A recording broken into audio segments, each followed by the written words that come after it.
ನಮಸ್ಕಾರ ವೀಕ್ಷಕರೇ, ನಮ್ಮ ಯೂಟ್ಯೂಬ್ ಚಾನಲ್ಗೆ ನಿಮ್ಮೆಲ್ಲರಿಗೂ ಆತ್ಮೀಯವಾದ ಸ್ವಾಗತ.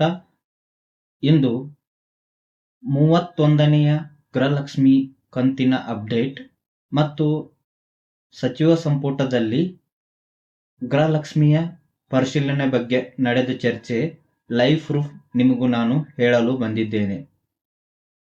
ಈ ವಿಡಿಯೋವನ್ನು ಎಲ್ಲರೂ ಸಬ್ಸ್ಕ್ರೈಬ್ ಮಾಡಿ ಮತ್ತು ನಮಗೆ ಸಪೋರ್ಟ್ ಮಾಡಿ ನಮ್ಮನ್ನು ಬೆಳೆಸಿ.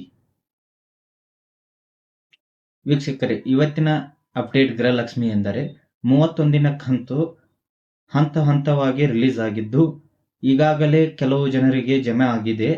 ಅಂದರೆ ಜುಲೈ 16ನೇ ತಾರೀಕಿನಿಂದ ಹಣ ರಿಲೀಸ್ ಆಗಿ ಹಂತ ಹಂತವಾಗಿ ಜಿಲ್ಲೆಗಳಿಗೆ ಹೋಗುತ್ತಿದೆ.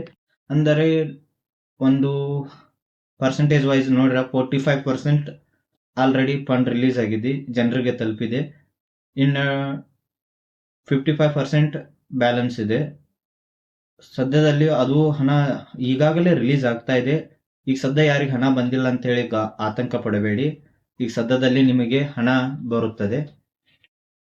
ಮತ್ತು ಈಗ ಸಾಮಾಜಿಕ ಜಾಲತಾಣದಲ್ಲಿ ಮರುಪರಿಶೀಲನೆಯಿಂದ ಹರಿದಾಡುತ್ತಿರುವ ನ್ಯೂಸ್ ಏನಂದ್ರೆ, ಅಂಗನವಾಡಿಗೆ ಹೋಗಿ ಭೇಟಿ ಆಗಬೇಕು, ಅದು ಇದು, ಆ ಡಾಕ್ಯುಮೆಂಟು ಈ ಡಾಕ್ಯುಮೆಂಟು ಅಂತ ಹೇಳ್ತಾ ಇದ್ದಾರೆ. ಅದರ ಬಗ್ಗೆ ಸಚಿವ ಸಂಪುಟದಲ್ಲಿ ಏನು ಚರ್ಚೆ ಆಗಿತ್ತಂದ್ರೆ, ಫೇಸ್ ಅಥಾರಿಟಿ ಆ್ಯಂಡ್ ಫಿಂಗರ್ ಅಂದ್ರೆ ಬಯೋಮೆಟ್ರಿಕ್ ಇದರಿಂದ ಈಗ ಯಾರಿಗೆ ಹಣ ಸ್ಟಾಪ್ ಆಗ್ಯಾವಲ್ಲ ಅವ್ರಿಗೆ ಅಥವಾ ಈಗ ಮರು ಪರಿಶೀಲನೆ ಮಾಡೋದ್ರ ಸಲುವಾಗಿ ಡಿಸ್ಕಸ್ ನಡೆದೈತ್ರಿ.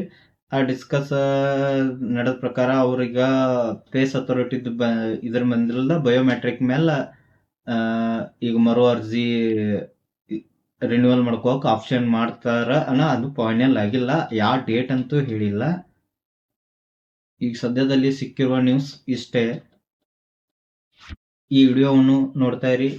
ನಮ್ಮ ಯೂಟ್ಯೂಬ್ ಚಾನಲ್ಗೆ ಸಬ್ಸ್ಕ್ರೈಬ್ ಮಾಡಿ. ತಪ್ಪಾದಲ್ಲಿ ಕ್ಷಮೆ ಇರಲಿ. ಅಂದರೆ ನಾವು ಮಾತಾಡೋದು ತಪ್ಪಿರತೈತಿ, ಮಾಹಿತಿ ಯಾವತ್ತೂ ತಪ್ಪಿರಲ್ಲ. ಯಾಕಂದ್ರೆ ನಮ್ಮ ಮಾತನ್ನ ನಾವು ಈಗ ಯೂಟ್ಯೂಬಿಗೆ ಬಂದಿದ್ದೀವಿ, ನಾವು ಕಲಿತಾ ಇದ್ದೀವಿ. ತಪ್ಪಾದಲ್ಲಿ ಕ್ಷಮೆ ಇರಲಿ. ನಮಸ್ಕಾರಗಳು.